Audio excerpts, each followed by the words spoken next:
ఎన్ gold buyers, మీ కష్టాల్లో నమ్మకమైన మీ ఆత్మీయ నేస్తం.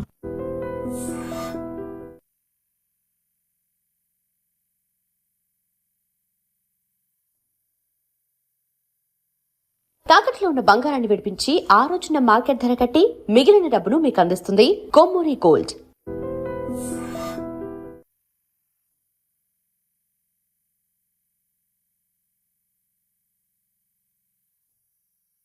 స్వామి, ఎలా ఉన్నారు ఊళ్ళో అందరూ? అందరూ బాగున్నారమ్మా. కోతలు కొయ్యలేదేంటి? ఊళ్ళో కూల్ రేట్ల కోసం గొడవ నడుస్తూనే ఉందమ్మా. అడిగినంత ఇవ్వాల్సిందేనని కూలీలు, నచ్చినంత ఇస్తామని రైతులు. ఎవరు రేటు తేగట్లేదమ్మా. ఈ ఇష్యూలో అన్నలు ఇన్వాల్వ్ అయ్యారా? వాళ్ళు వెనక లేకుంటే ఈ కూలి చేసుకునే వాళ్ళకి ఎక్కడి నుంచి వచ్చినాయి అమ్మా ఇన్ని గుండ్లు? ఇచ్చింది పుచ్చుకుంటమే తప్ప ఏనాడన్నా ఇంత కావాలని అడిగారా వీళ్ళు? పోనీలే, ఇన్నాళ్ళకైనా వాళ్ళకేం కావాలో నోరు తెరిచి అడగగలుగుతున్నారు. సంతోషమేగా. తీసుకుని మీదటైనా జాగ్రత్తగా ఉండు.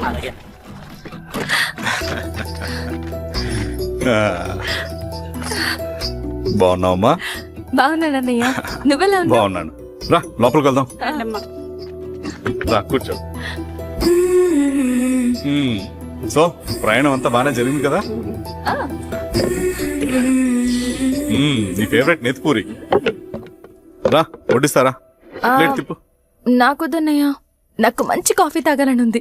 అమ్మో, నీకు నచ్చినట్టు కాఫీ చేయాలంటే ఆ దేవుడి దిగి రావాలి తల్లి. ఏంటో అన్నయ్య, మంచి కాఫీ తాగకపోతే ఇక ఆ రోజంతా అదోలా ఉంటుంది నాకు. రేయ్ సామే, అర్థమైందయ్యా. శిరీష్ అమ్మకి మంచి కాఫీ కావాలి, అంతేగా నేను వెళ్ళి పట్టుకొచ్చేస్తా. ఎక్కడికి స్వామి? మన ఊళ్ళో మెగాస్టార్ హోటల్ ఉందమ్మా, అందులో కాఫీ చాలా బాగుంటది. నేను వెళ్ళి పట్టుకొచ్చేస్తా. స్వామి, అమ్మా కాఫీ అంటే అక్కడికి వెళ్లి వేడి వేడిగా తాగాలి. నేను వస్తాను పద. అవునమ్మా, అక్కడ నేను కూడా తాగాను, చాలా బాగుంటుంది. వెళ్ళు. థ్యాంక్ యూ అన్నయ్య. ఆడుతూ పాడుతూ పని చేస్తూ. కాఫీ బాగుంది. ఎవరు చేశారు? మా రవణ పెట్టాడమ్మా. రవి? ఎవరు రమ్మను? రవణ మేడం పిలుస్తున్నారు.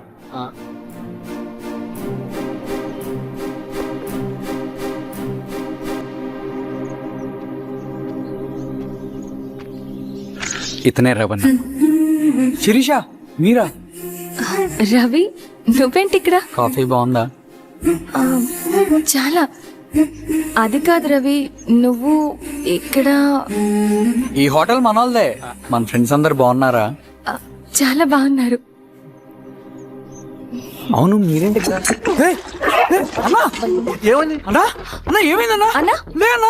స్వామి, త్వరగా కార్తీ. జాగ్రత్త అన్నా, త్వరగా పట్టి అన్నా. త్వరగా పోనీ.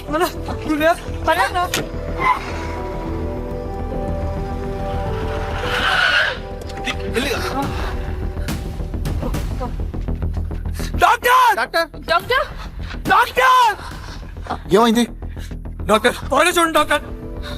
లోపలికి తీసుకురండి.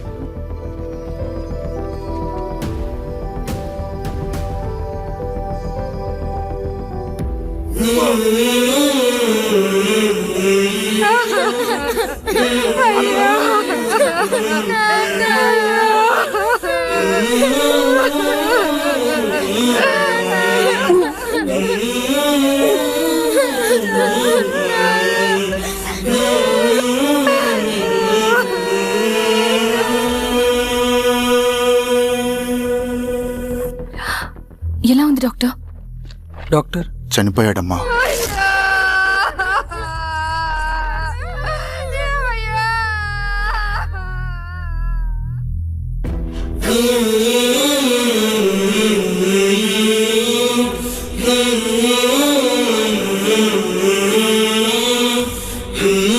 ఆ పేపర్స్ ఏంటి రవి? అతని భూమికి సంబంధించిన పేపర్స్.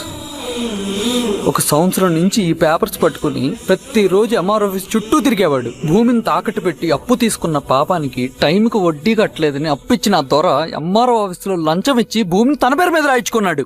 ఈ ఎంఆర్ఓ ఆఫీసులో ఎవరు నిజాయితీగా పనిచేయట్లేదండి. చెట్టు కట్టి నరకాలి ఒక్కొక్కడిని. నరికేయడమేంటి రవి? నువ్వు కాగితం మీద ఒక బొమ్మ గీస్తావు, ఒక చోట సరిగ్గా రాదు, ఏం చేస్తావు? ఎరేజర్తో సరిచేస్తావా లేకుంటే ఆ పేపర్ని చింపేస్తావా? మరి మనుషుల విషయంలో ఎందుకు రాదు ఆ ఆలోచన? తప్పు చేసిన ప్రతి ఒక్కరిని నరుక్కుంటూ పోతే చివరికి మిగిలేది మనుషులు కాదు, శవాలు.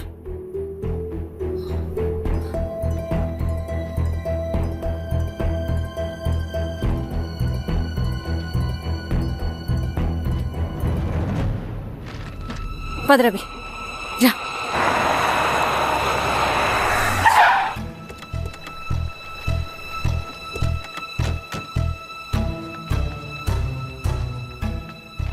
పానుకోటి నర్సయ్య ల్యాండ్ ఎవరు చూస్తున్నారు? మీరెవరు? ఇదిగోండి అప్లికేషన్. ఇది డిస్ప్యూట్ ల్యాండ్, ఎవడేం చేయలేడు. నీ నిర్లక్ష్యం, నీ లెక్కలేనితనం వల్ల ఒక నిండు ప్రాణం పోయింది. ఒక కుటుంబమే రోడ్డు మీద పడింది తెలుసా? ఏంటో మా గొడవ?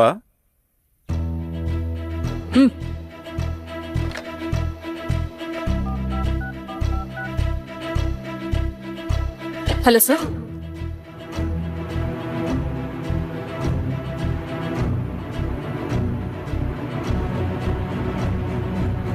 Okay sir. You are dismissed. Peon, నేను ఒక పేపర్ ఇస్తాను, అది కలెక్టర్ గారికి ఫ్యాక్స్ చేయి. అలాగే మేడం. ఎవరమ్మా మీరు? ఈ ఊరికి కొత్తగా వచ్చిన ఎంఆర్ఓ.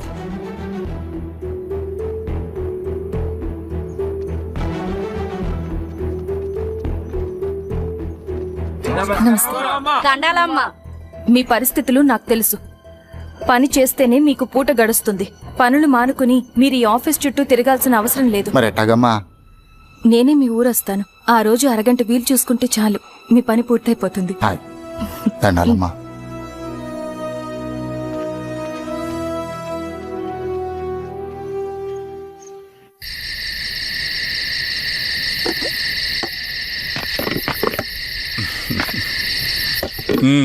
ఎంఆర్ఓ గారు, ఏంటి ఛార్జ్ తీసుకున్న మొదటి రోజే ఆఫీస్లో మీ పవర్ చూపించారట? అన్నయ్య, నువ్వు సస్పెండ్ చేసిన వ్యక్తి నా దగ్గరికి వచ్చాడమ్మా. పాపం కన్నీళ్లు పెట్టుకున్నాడు. అతడి వల్ల నష్టపోయిన ఒక వ్యక్తి నా కళ్ళ ముందు చనిపోయాడన్నయ్య.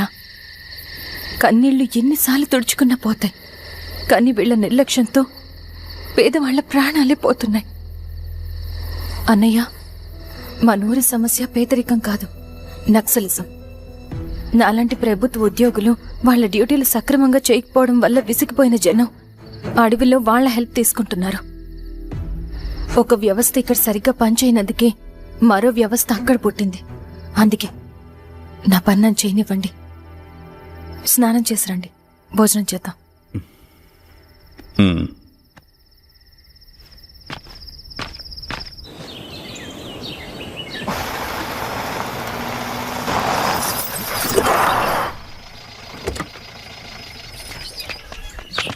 నమస్కారం అమ్మా. నమస్తే. ఇలా రండి.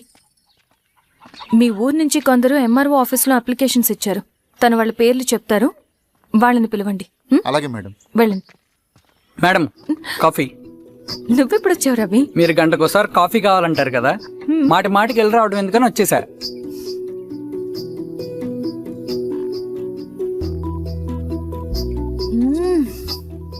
రవి, ఈ కాఫీ కోసమైనా నేను పెళ్లి చేసుకోవచ్చు. అదేంటి అలా అనేసారు?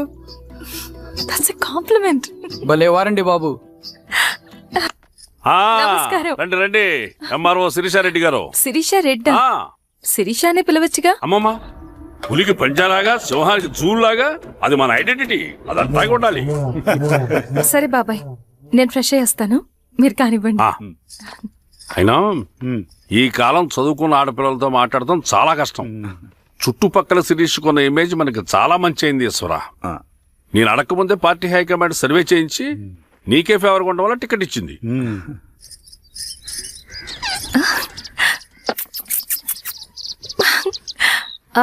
అనేవాళ్ళు ఎక్కడ?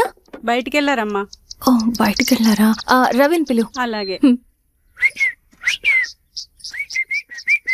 మేడం. రవి రా రా రా, కూర్చో. పర్లేదు మేడం. మేడం ఏంటి, శిరీషానే పిలవచ్చుగా. అది కాదండి, ఎవరైనా కూర్చో చూస్తే. కూర్చోవయ్యా. ఇది ఆఫీస్ కాదు రవి, మా ఇల్లు. వడ్డించు. సరే అమ్మా. ఆ, రవి, ఆ, ఆ అడవిలో నక్సల్స్ ఎక్కడుంటారో తెలుసా నీకు? ఏంటి శిరీష? అడవిలో నక్సల్స్ ఎక్కడుంటారో తెలుసా నీకు? ఎందుకు శిరీష గారు? తెలుసా తెలీదా? నాకెలా తెలుస్తుందండి? చూచాయిగా ఆయన తెలీదా?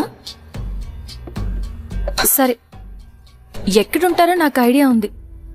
సాయంత్రం ఇద్దరం కలిసి వెళ్దాం. అది కాదండి. నువ్వు వస్తున్నావు అంతే, తిను. ఇది ఎక్కడ కూడా రా బాబు, సడన్ గా నక్సల్స్ అంటుంది, అడువంటుంది. కొంప తీసి నా మీద ఏమైనా అనుమానం వచ్చిందే ఏంటి? రవి, ఇక్కడే ఆపొకసారి. ఎందుకు ఇప్పుడు ఈ టైంలో అడ్వెంచర్లు? ఇప్పుడు జరగరాంది ఏమైనా జరిగితే రేపు మీ అన్నయ్యకి తెలిస్తే బాగోదు. రవి, చుట్టూ చూడు, పైన వెన్నెల, పక్కనే అడవి. అబ్బో, ఎంత బ్యూటిఫుల్ గా ఉందో. అవునా?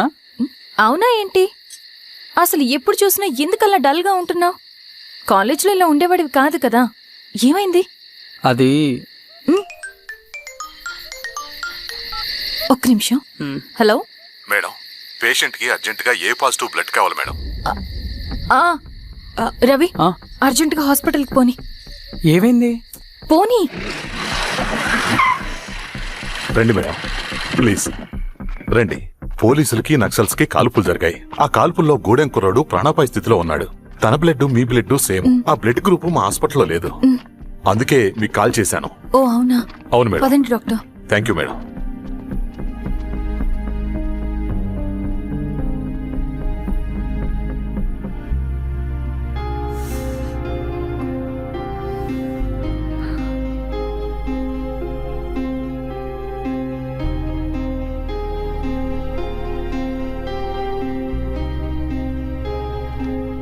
Thank you madam. పర్లేదు డాక్టర్, ఇప్పుడు అతనికి ఎలా ఉంది? తను స్పృహలో లేడు మేడం. రవి, నీ దగ్గర మనీ ఉందా? ఉన్నాయి. ఇవ్వు. ఇది అతనికి అందించండి, ఓకే. జాగ్రత్తగా చూసుకోండి. అలాగే మేడం. అమ్మా, భోజనం తీసుకురమ్మంటారా? నాకేమొద్దు.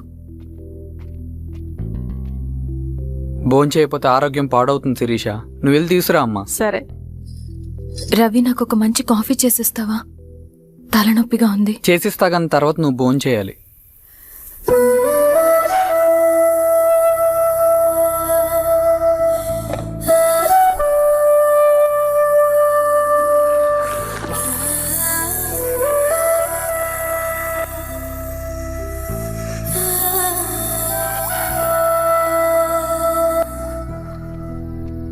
మీరేంటిలా?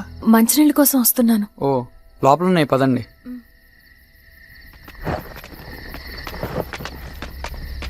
ఇదిగోండి మంచినీళ్ళు.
రండి, లోపలికి వచ్చేద్దాం, రండి రా. Madam, madam, Sirisha madam. Ravi, మేడమేరే ఏమైంది సార్? సార్ ఏమైంది సార్? రైట్ వదండి. Okay sir. ఏమైంది సార్? సార్ ఏమైంది sir? Sir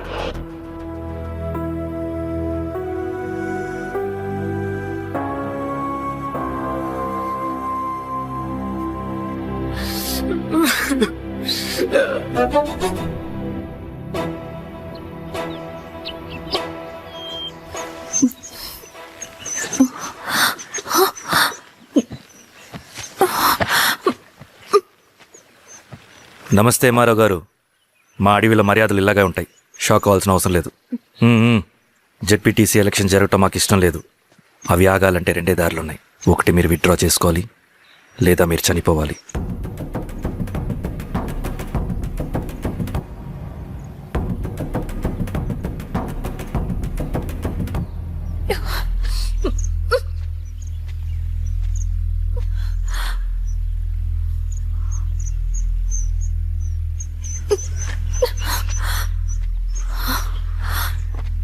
central committee meeting ఉందని కబురు వచ్చింది. మేము వచ్చేలోపు ఎలక్షన్స్ ఆగిపోయే న్యూస్ రావాలి.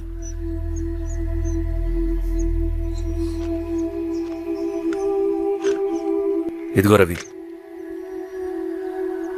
లాల్ సలాం కామ్రేడ్.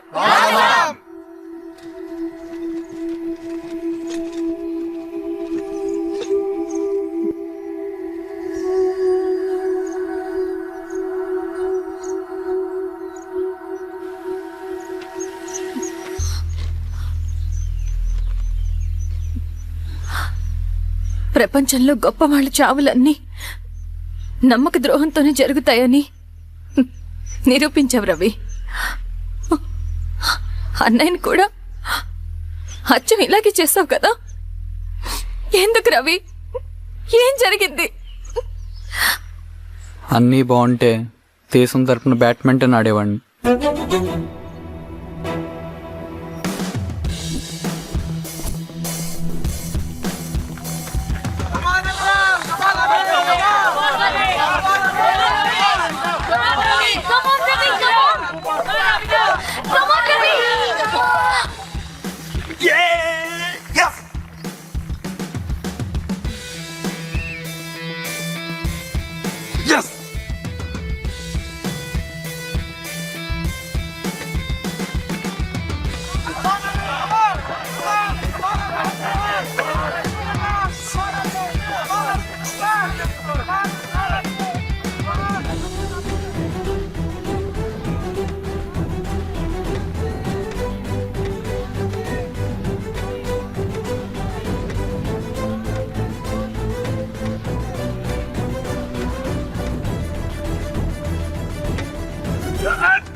అరే అభి లేవరా, లే.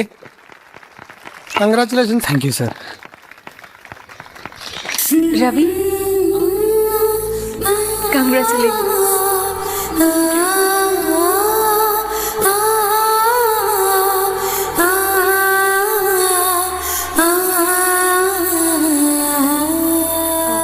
సార్, గంగినేని వెంకటేశ్వరరావు గారి ఎర్రజెండ పుస్తకం ఎక్కడుంది? రవి దగ్గర ఉందమ్మా.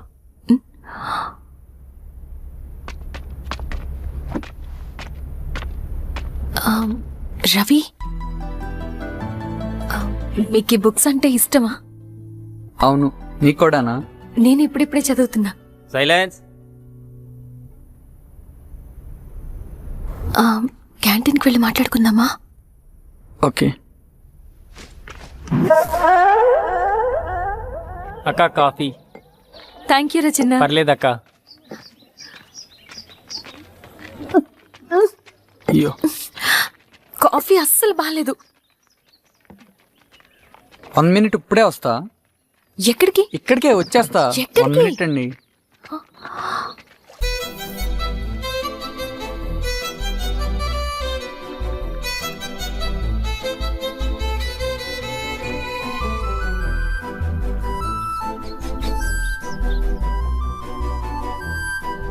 ఒకసారి ఈ కాఫీ టేస్ట్ చేయండి.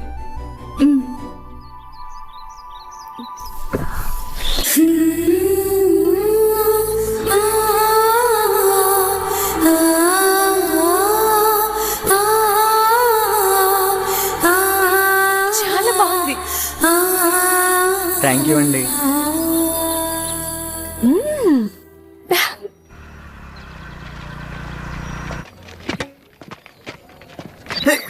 Wow sir. ఇటు రా రవి.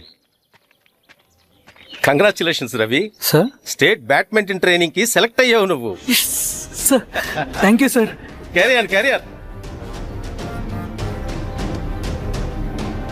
నువ్వేమో ఇక్కడ కూర్చొని ఆడుకుంటున్నావు, వాడేమో state level training select అయ్యాడ్రా.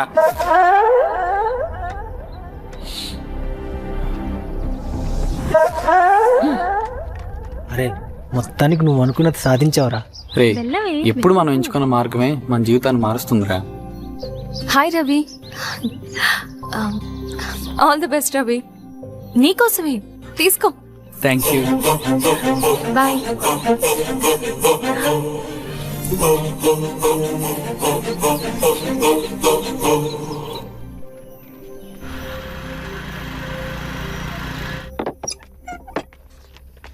Sir రమ్మన్నారంట.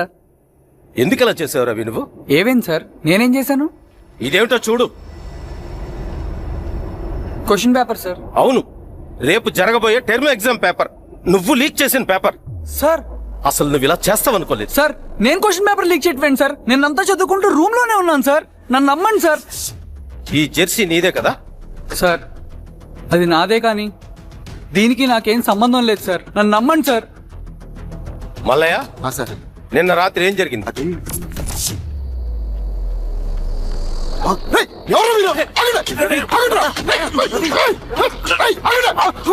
Sir అతను అబద్ధం చెప్తున్నాడు సార్. నాకేం తెలియదు సార్. నేను దొంగతనం చేయలేదు సార్. నన్ను నమ్మండి. ఐఎమ్ వెరీ సారీ రవి, నేనేం చేయలేను. తప్పు నువ్వే చేసావని అన్ని నీ వైపే ఉన్నాయి. నిన్ను రెస్టికేట్ చేయడం తప్ప నాకు వేరే ఆప్షన్ లేదు. సార్ అంత పని చేయమాకండి సార్. నా లైఫ్ పోతుంది సార్. ఇండియా తరపున బ్యాడ్మింటన్ ఆడాలన్నది నా డ్రీమ్ సార్. నన్ను నమ్మండి సార్. సార్ సార్ సార్ నాకేం తెలియదు సార్. నన్ను నమ్మండి సార్. సార్ నాకేం తెలియదు సార్. నిజంగా నాకేం తెలియదు సార్. సార్ నన్ను నమ్మండి సార్. సార్ నేనేం తప్పు చేయలేదు సార్. నాకేం సంబంధం లేదు సార్. నన్ను వదిలేండి సార్. సార్ నన్ను వదిలేండి సార్. కాలేజ్ తరఫున స్టేట్కి వెళ్ళి ఆడదాం అనుకున్నాను. నా కొడుకు తాళం అక్కడే ఉంది కదా.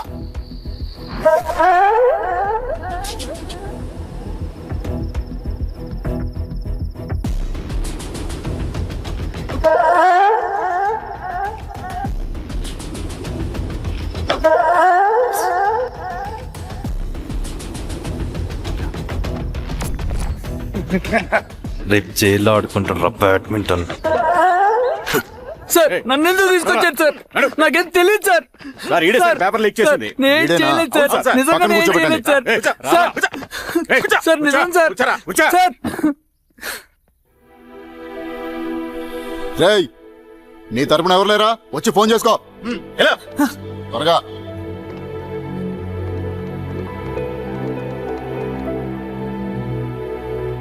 సార్ నేను రవీన్ సార్. రవి చెప్పు.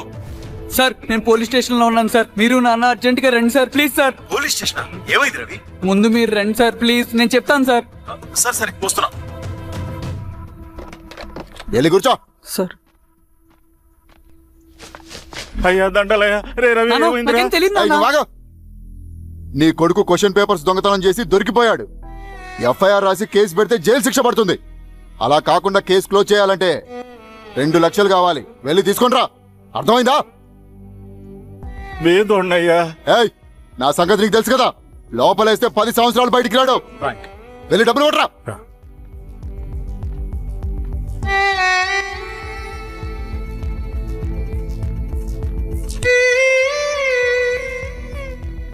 దండలయ్యా.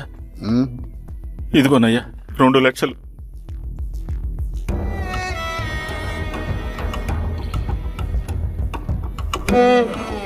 రేయ్, ఆయన పంపించండి రా. ఎలా నిజంగా దీనికి నాకేం సంబంధం లేదు నాన్న. త్వరగా దున్నండి రా. బంగారం లాంటి భూమిది. అరే ఏంకన్నా పటేల్ మీ పొలం దున్నేస్తున్నాడు. పటేల్ మా పొలం దున్నుంటే ఏంట్రా? పదయ్యా. రవి పద.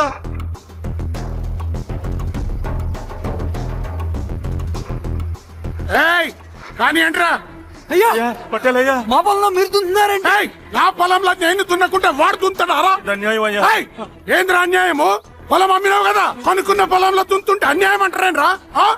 ఏ విఆర్ఓ ఆ పేపర్ని చూడరా, మంచిగా చూసుకుంటారా. పొలం అమ్మేమన్నా? అమ్మలేదురా, తాకట్టు పెట్టా. ఏయ్ తాకట్టు కాదురా, నువ్వమ్మావు, నేను కొన్నాను. నేను అమ్మలేదయ్యా. వీడు నా దగ్గర 2 లక్షలు తీసుకొని ఈ పొలం అమ్మాడు. 2 లక్షలా? ఎందుకో? మీ వాడు చేసిన నిర్వాకం వల్ల చదువుకోరా అని కాలేజీకి పంపితే ఆడుతూ పాడుతూ ఎగ్జామ్ ఫెయిల్ అవుతాడని తెలిసి ఆ పేపర్ లీక్ చేశాడు వీడు. ఏంటయ్యా ఇది? పోలీస్ కేసు అవుతుందని తెలిసి వీడు నా దగ్గరకు వచ్చి 2 లక్షలు తీసుకుపోయి వాడిని బయటికి వినిపించిండు. ఏం రా, అంతేనా కదా? ఇది అన్యాయం అయ్యా. నేను అమ్మలేదయ్యా, నేను అమ్మలేదయ్యా. అవి దొంగ కాగితాలయ్యా. ఏం తమాషా చూస్తుండ్రా? పని చేసుకోకండి. ఇవి దొంగ కాగితాలయ్యా. నన్ను నమ్మటయ్యా. నేను ఏయ్, దొంగ పేపర్. అవును. చాలా దొంగ. నేను అమ్మలేదే. వాళ్ళు మోసం చేశారు. వాళ్ళు మనల్ని మోసం చేశారు. నానా నానా నానా నానా నానా నానా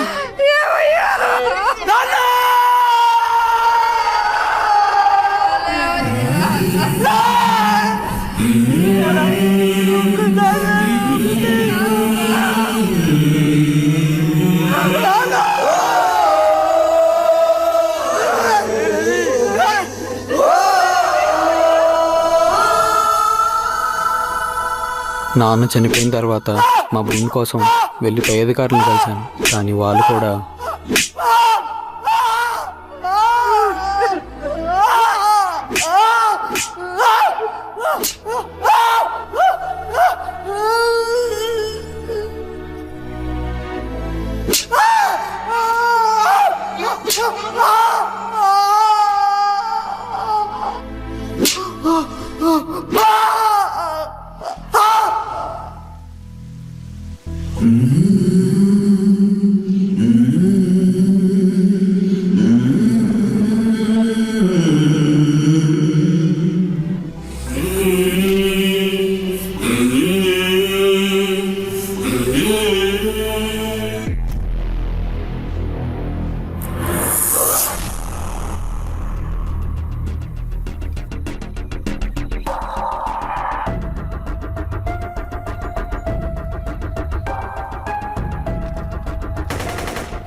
ఈ వార్త అన్ని పేపర్లో రావాలి. ఈ లెటర్ బాధితుడికి అందించండి. లాల్ సలాం. లాల్ సలాం.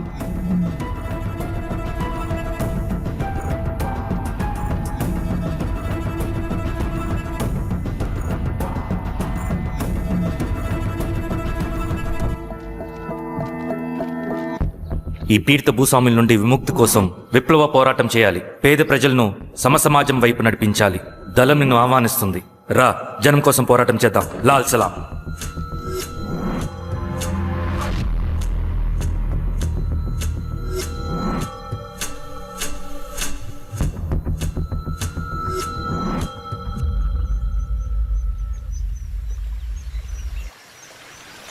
నాకు పట్టిన గతి ఇంకెవ్వరికీ పట్టకూడదని ఉద్యమంలోకి వచ్చాను.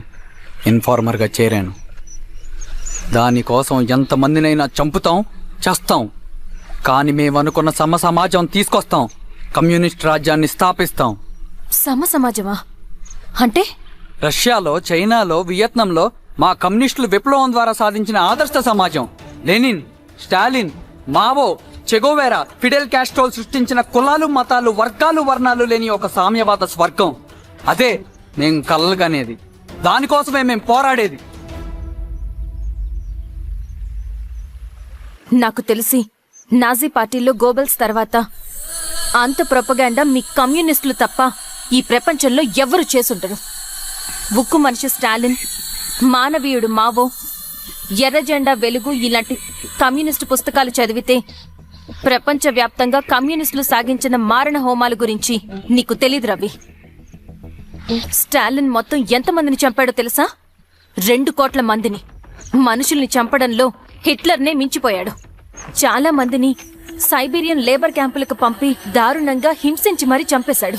2వ ప్రపంచ యుద్ధంలో బెర్లిన్ని ఆక్రమించిన రష్యన్ సైనికులు 8 ఏళ్ల నుండి 80 ఏళ్ల వయసులో కంటికి కనపడిన ఏ స్త్రీని వదలకుండా సామూహిక మానభంగం చేశారు. అది కూడా మీ కమ్యూనిస్ట్ దేవుడు స్టాలిన్ హయాంలోనే జరిగింది. ఇక మీ మావోయిస్టుల భగవంతుడు China chairman Mao Zedong great leap forwarded cultural రెవల్యూషన్ల పేరుతో 14 నుంచి 20 మిలియన్ల ప్రాణాలని పొట్టను పెట్టుకున్న మహానుభావుడు. ఇది మీ కమ్యూనిస్ట్ దేవుళ్ళు రాసిన రక్త చరిత్ర. ఆ దేశాలలో పేపర్లు ఉండవు, టీవీలు ఉండవు, స్వతంత్రమే ఉండదు. 1962లో చైనా మన దేశం మీదకి దాడి చేసి భూభాగాన్ని ఆక్రమించినప్పుడు ఒక్కరు కూడా నోరు మెదపలేదు.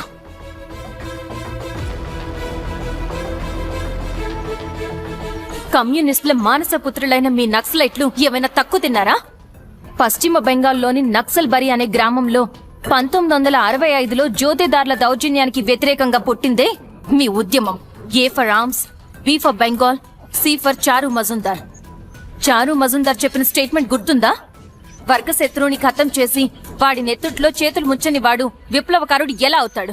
అక్కడి నుంచి మొదలైంది మీ నక్సల్స్ హింసాకాండ. 1965 నుంచి ఇప్పటిదాకా 1,00,000 మందిని ఉద్యమం పేరుతో చంపేశారు. కేఎస్ వ్యాస్, పరదేశీ నాయుడు, ఉమేష్ చంద్ర, శ్రీపాదరావు, దుగ్గిరాల వెంకట్రావు, హైగ్రీవాచారి, బుడ్డా వెంగల్ రెడ్డి, ఇలా చెప్పుకుంటూ పోతే ఎంతో మంది మీ చేతుల్లో చంపబడ్డారు. ఇంతమందిని చంపి ఏం సాధించారు మీరు? కంపెనీలు తెచ్చారా? ఉద్యోగాలు ఇప్పించారా? ఇళ్లు కట్టారా? హాస్పిటల్స్ పెట్టారా? ఏం చేశారు మీరు? You did nothing. కడితే డెవలప్మెంట్, కూల్చితే విధ్వంసం. విధ్వంసం చేశారు కానీ డెవలప్మెంట్ ఏం చేశారు మీరు? అంటే ఇన్నేళ్ల ఉద్యమంలో మేం మంచి చేయలేదా? లేకే, ఖచ్చితంగా చేశారు. తెలంగాణ సాయుధ పోరాటం, శ్రీకాకుళం సాయుధ పోరాటం వాళ్ల చలవే. భూస్వాములు తగ్గి కూలీ రేట్లు పెరిగాయి అంటే అది మీ చలవే. నంబూద్రిపాద్, జ్యోతి బసు, సోమనాథ్ చటర్జీ, పుచ్చలపల్లి సుందరయ్య, తరిమెల నాగిరెడ్డి, చంద్ర రాజేశ్వరరావు, నల్లా నరసింహులు ఒక్కొక్కరు ఒక్కో లెజెండ్. కానీ వీళ్ళు ప్రజానాయకులు. తుపాకీ పట్టి అడవిల్లోకి వెళ్లలేదు. ఎలక్షన్స్ లో గెలిచి ప్రజా సమస్యల్ని పరిష్కరించారు. కానీ మీరేంటి ఎలక్షన్స్ వద్దు అంటున్నారు? ఒక తుపాకీతో మనిషి ప్రాణాలు తీసే బదులు ఒక పెన్నుతో 10 మంది ప్రాణాలు కాపాడొచ్చు.